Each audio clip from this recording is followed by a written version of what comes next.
It's quite a strange story. I was living in Berlin at the time, and I got this phone call that Matt Groening, the creator of The Simpsons, was curating All Tomorrow's Parties, which is a festival in England where they have like a famous person choosing their all-time favourite bands, either old or new. He wanted Iggy to reform the Stooges and me to reform the pop group. There seems to be something in that period, that post-punk period, between about end of 77, beginning of 1980 or something, they're just finding more and more and more things. And all these young kids and journalists around the world are referencing this thing. And all these people just going on and on and on about people from different bands, Nick Cave, Mike Watts, guy from Bjork, blah, blah, blah, blah. Pop group this, pop group that, they blew our minds, we've got to form bands.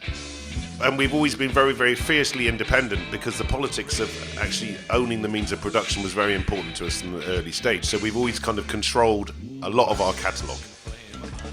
And we were saying, well, and I'm personally against kind of what I call revisionist history, right? Because I think history is yet to be written. Some of the old records are selling for like £500 or something. You know, we were saying it's time to put out some of the old stuff because we control it and we're going to do it well with our own label and whatever. And as soon as we were talking about it, we all said straight away, if we're going to put out some old stuff, it'd be good to make something new, just not to be in a museum, you know. And one to a man, we all said we wanted to try and make some new material. We've all been friends because we're from quite a small town called Bristol. It's probably like here that even if you've gone to live in London or you live abroad or something, your family is still there. And at Christmas, you know, I know Gareth's brothers. You know, we still all kind of know each other because we're from the same kind of gang of mates. The problem is that I can't look at myself from a distance and analyse myself and what happens.